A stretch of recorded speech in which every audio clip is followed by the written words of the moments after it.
Got all these good ones. This is a fun one too. Now, we talked about astral before, how the astral dimension is basically your inner world gets projected outwardly. It's immediate. The astral is another word for energetic world. Actually, your dreams, the dreams you have at night, that's astral material. So this isn't some kind of like opinion or super duper mystical thing. It's just we're using words to describe another dimension, and astral is the word I'm using to describe this dimension. So if we're talking about how the astral plane can turn nightmarish, let's say you have these things weren't dealt with during your physical incarnation. That's the key thing. Fear, guilt, shame, anger, excessive desires, and you never looked at that stuff. It just kind of remained unconscious. When you go to the astral dimension, your unconscious is going to be conscious in the form of scenery. Your buried emotions or buried shortcomings and defects of character, that's going to be projected. That's going to create the atmosphere and the environment that you find yourself in. Astral's very fluid. It's very liquid. How do you know all this, man? Like, you just see, people ask these questions. I want to say this. Can somebody sell you on how they know something? If I say, look, man, I went deep into meditation. I got all these downloads, and this is how I know it. What, are you going to say, oh, okay, he knows? No. You know how you know if somebody knows something is when you know it. When you know it, then you can testify and affirm, oh yeah, there's some truth there. I have experience with astral projection, but I'm not a master at it. I spent a couple years really focusing on that, and so I got a little experience from that. But then when I found the plant medicine, since those channels were already open, because I've already practiced it, then I could really see how these things work, okay? But it's still different than if we're an actual resident on the astral plane. For example, Sri Yukteswar, the chapter in Autobiography of a Yogi, the resurrection of Sri Yukteswar, he basically manifested for Yogananda, and Yogananda asked him all these questions about astral plane. But why? Yogananda already had a lot of experience with astral traveling. Yeah, but he's not an actual resident there. Sri Yukteswar was. I bring that chapter up because that's a really good chapter if you want to read more about somebody who's given you the real download from actual experience there. But I had enough experience to where I can testify that these things are true. I needed to know what's beyond this dimension. This just wasn't enough for me. It just couldn't be enough. This little short 70, 80 years on the planet, and had all these questions, and why are people born with certain diseases and problems and defects, and why this and why that. And I just needed to know, I needed to go beyond this dimension. And grace allowed me to have some experience and knowledge about that. And so now I like to share these in the videos. So back to the topic. How does the astral plane become like nightmarish? Maybe that'll be the title. It's a good one. So if you have all these hidden junk, hidden darkness in you, that's why another thing, be careful. If one has, see, that's why I'm glad I didn't do plant medicine when I was a teenager or early 20s, because I would have had a nightmarish experience, because I had a lot of suppressed energies in me that would have come out like that, because I just did. I didn't have the level of, especially as a teenager, the introspection that I do now, and so I wasn't aware of it. The whole key here is awareness. That's the whole thing. It's not like, yeah, I'm aware that I have these shortcomings, but like I'm still doing them. I'm still reacting. I still get angry. I still get impatient. That's okay. You're working on it. That's the key point. You don't need to worry about it. It's becomes the astral becomes nightmarish when we're not aware of these things, or when we deny it. I'm going to give some examples, but that's when, because then we need training. And that dimension is best for that, because like I said, those energies, they project into the actual environment that we're in. So let's say somebody had they were super, here on this incarnation, they were just addicted to attention. They just needed attention. Everything I'm doing for attention. And they're not aware that that's why they're doing it. They say, no, I'm just, I'm going to the gym to get these gains because it can get like that, but I'm going to, because I'm like trying to be healthy. But they're in the gym like every day, looking in the mirror. And then they go out to the beach, they go wherever, try to flex them gains. Trying to get people to look at them constantly. Also by making a bunch of money and by flaunting the money or the car, getting a girl. They don't even care about her. They just want arm candy. Just say, look, everybody, attention, everything. They live off that attention. And they never did the introspection to actually see that that's what they were doing. They didn't recognize it as a shortcoming. Okay, that's a good example. So then they go to Astral, they leave this body, they go to Astral. And then that energy starts to manifest. And it creates, like I said, a whole environment, because then you can't miss it. Here you can kind of hide and be asleep much more easier because there's so many distractions here on this earth plane. Astral, no, it will create a world just for you. Your energies will create this environment just for you. And again, it's similar. It's not similar in the sense, like when we have dreams, a lot of times there's not a lot of coherence or organization in the dreams. It's just a manifestation of a bunch of impressions that got into our mind and subconscious, and the dreams are a way of it's like a restore, reset. And so it releases all those impressions. It's like a detox. But sometimes we can have some really, by grace, we're given some very coherent, intelligent dream where we learn something. Well, Astral Dimension, it's all about that. It's very, very precise in its coherence in learning. So we get the message. So we can perceive our shortcomings and darkness that we weren't able to hear. So the guy who's trying to get attention, he or girl, they go to the Astral. Let's say it can do anything. You can see in your dreams the ridiculous scenes that get created. So he's there, there's a gym, he's an astral gym. And he's like walking around with his gains. The people around, let's say, the astral populace, they're all laughing at him. They're all laughing at his gain. They can see that he's trying to be something, that he's trying really hard to get attention. So they're all laughing. Oh, look at, he's like trying to get, And so he can see it. And there's nothing he can do about it. And then there'll be another scene. Maybe he's driving the Lamborghini and he's going by some astral girls, And the girls are like, oh man, get out of here. Like, what are you doing? You're insecure as hell. Nothing works. And he can't help but see the absurdity. That's training. That's good. That's grace. So he learns something from that. Or somebody else who control. They're obsessed with control. They always want to control. They want to control how you think about them. They want to control their environment. They're obsessed with control because that gives them a false sense of stability if they can just control. Or perfectionists, people like that. So they go to Astral and they're let's say they're around some beings and they're doing their normal manipulation with the way they're communicating, trying to control.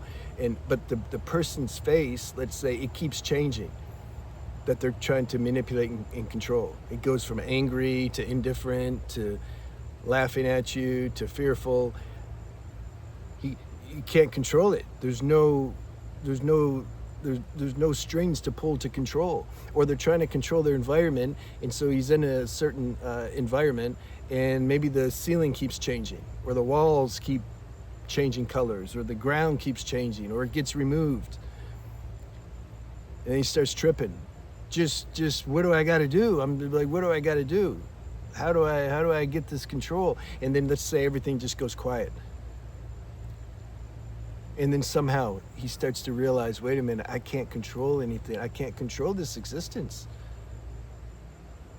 There's no way that I can make controlling this existence or my stability contingent upon controlling this existence, because I can't control it. And he starts to become aware, oh yeah, if I just let existence be, it's somehow organized itself in a way then where it's like, okay, that's the lesson. Or somebody else who is obsessed with getting attention. If it's a guy, he's obsessed with getting attention from girl, or having sex. He wants to have sex with a bunch of girls. He hasn't yet realized that why he's doing it. If you ask him, he'll say, no, because I'm a man, that's what I do. He hasn't realized it's coming from insecurity, deep insecurity, and the women validate him. When they're having sex, it's like, oh yeah, I'm a man. Yeah, it feels good, and she's loving me for that moment, and it just, yeah. So he goes through his life just being a sex addict, basically. And so then that tendency gets carried over when he goes to the next realm. So then let's say so here's a bunch of astral feminine beings, and they're all having sex with him. So this is great. But then after, you see, you can realize this here on this plane too, everything that I'm sharing. But let's say he didn't. He's having, because I did, what I'm about to say here now, I realized through just the few relationships I had and playing around and just getting different girls to flirt with me, and it fades. That's the point.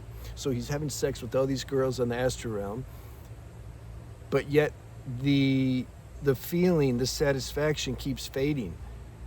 There's 1, 2, here's 10, 11, 15, and it's like, well, this isn't working anymore. This just keeps fading.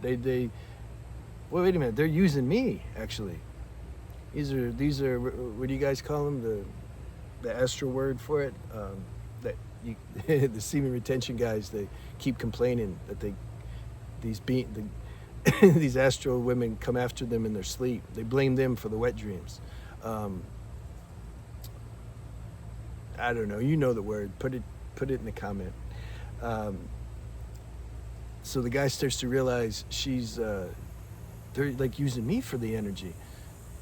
This isn't working. I can't get enough validation to fill me up. I could have sex with 1,000 women, and they could all be whatever beautiful. That's another subjective term. What's beautiful for one person is like disgusting for another sometimes. So he gets the point. He gets the message. He's like, this doesn't work. And he starts to sit with himself. Maybe then all the girls disappear, and now he's just left in this room with himself. And he notices, wait, the silence, when I start to kind of just be without trying to get something or chase something, I notice there's some satisfaction here. That's actually deeper than, it's more satisfying than all this sex that I've been having. All that sex I've been having just makes me more insane, actually. It just makes me more of a sense slave and an addict and more restless. And you're saying, like, all I got, like, now I'm just sitting here, and this is like more medicinal. This is the real medicine. You see, you get that insight. But then, so astral shows, it reveals, it gives us the perception of what you can say our weaknesses are. But we need the earth plane. I made this video 10, 15 videos ago. What's the purpose of the earth plane? We need the earth plane to pressure test this realization. You can say it like that. Astral gives us the insight. Now, you're not going to remember when you come back here. You're not going to remember, damn, I was having sex with 100 astral girls, and I realized it was, the memory doesn't manifest as a physical cognitive memory. It manifests as a certain tendency. So you'll come back here. Everything's run by tendencies, unconscious. The unconscious mind runs everything. What's the unconscious mind? Tendencies. To use Sanskrit word vasanas. This is what runs everything. It determines everything. When we come back here, which realm we go to in the astral, it determines everything. So the astral makes the unconscious conscious. I'm trying to share those beings who are destined for a higher trajectory here on this plane. That's what you're doing. You're making the unconscious conscious. So they get the training in the astral. They have the perception now of like what their faults are. They come back here. They have a natural tendency now, a higher spiritual tendency to not become such a sex addict. But the tendency to still go into that, to become an addict, is still there too. This is why we need Earth to pressure test that so that we overcome it. How? Because next time, he's not going to be totally unconscious like he was this last time.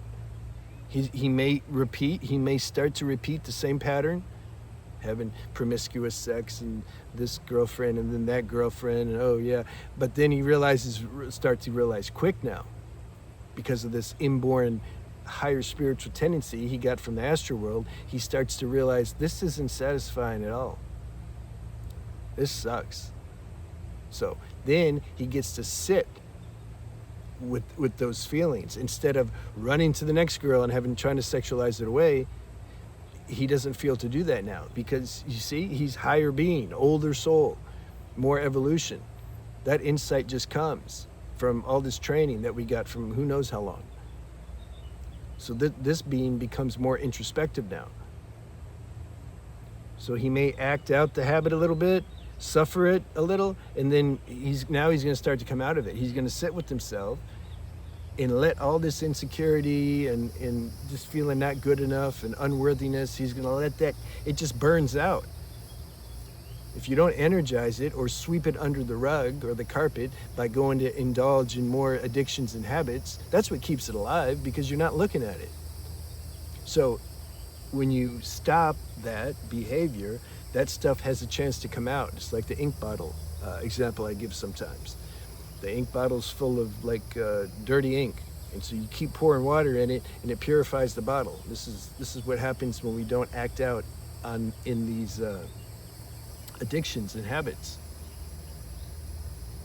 I think we hit everything. Oh, so the astral though, we feel, when I was describing what happens,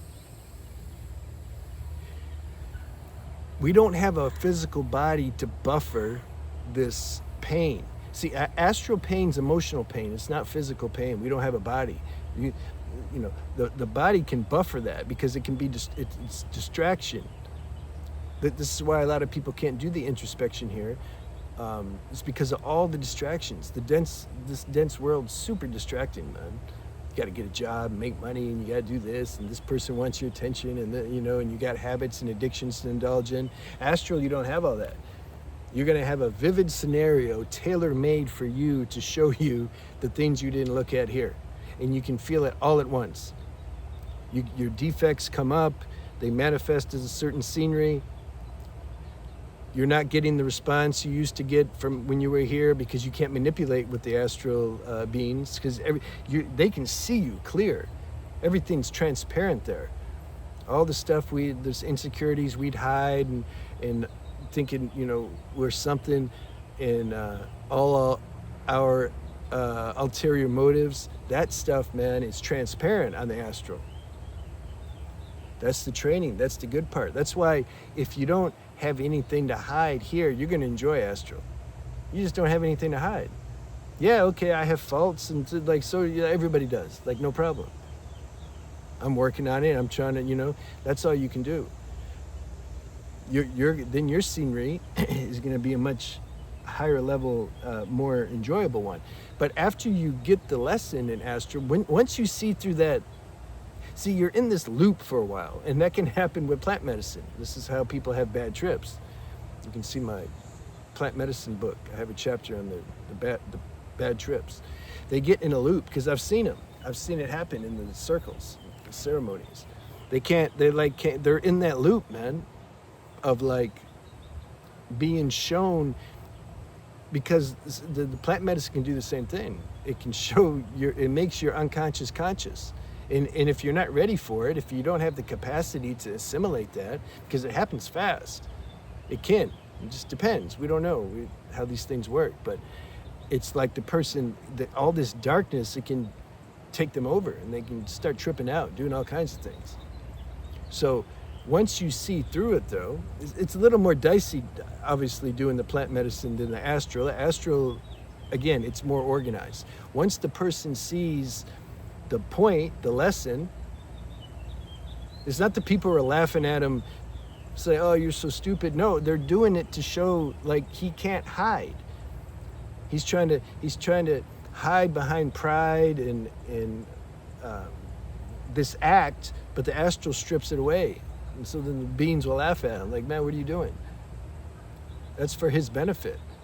So it can be like that, or he can actually you can see a version of yourself. You can be like a presence and then see a version of yourself acting all this out. And you're like, oh no, really? I was like really stupid, you know? No need to feel guilty or shame. Like, this is the game. We're imperfect. Yeah, like, no problem. If you're used to seeing that, it depends what level you're at. Others can feel very shameful and guilty and want to hide, but you can't hide in the astral. And that's good, because then you'll come to see, like, oh yeah, it's okay, actually. This is okay. It's not who I am. This is the puppet self that the consciousness is like portraying through the law of evolution. And yeah, in order to get higher, I have to be lower also. Like, it all goes together.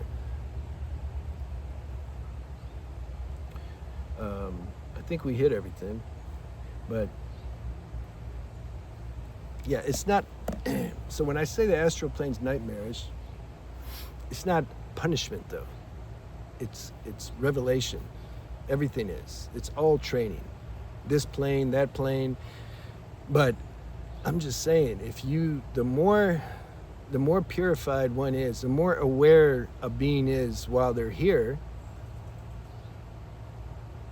the better experience you're going to have when you leave here. Where we leave here is really contingent upon the progress and self-realization that we have here. And again, lastly, I just want to drive home the point. It's not about perfection and never making any mistake and not having, not reacting in a negative way to your job situation or people you live with. Like, understandably, that can be challenging, but at least see it. And if you need to make amends, make amends. And some people, I've shared in numerous videos about this, because this is important, because a lot of people like this watch my videos. If you have certain biological limitations and a low nervous system threshold, if your nervous system's amplified all the time, you're going to be more prone to reacting than somebody who doesn't. You need to hold space for yourself and understand that. Again, it's not about, you're not getting a grade on like how much you smile. No, your grade is how aware you are. The results aren't your business. That takes care of itself. That's what the being was learning when he was in the astral and trying to control everything. I got to control, because he has some outcome, some idea, some mental projection of how things should look, and he wants to control to make it look like that. And then he realizes he can't control anything. That's another lesson that could be learned in the astral plane.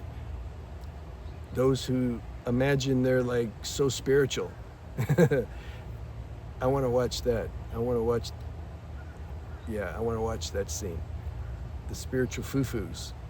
They can, I'm glad that came to me. Because, I like making fun of them. They pretend and imagine like, oh, I'm just so spiritual, everybody. They have that passive aggressive thing going on. Oh, I'll pray for you, but inside they're like want to kill you, but they don't admit it to themselves either. Yeah, the astral scenery is gonna really help them a lot. That won't work there.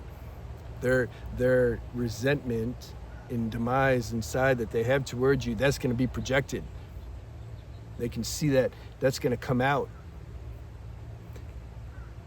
Like they can see a version of themselves saying, I pray for you.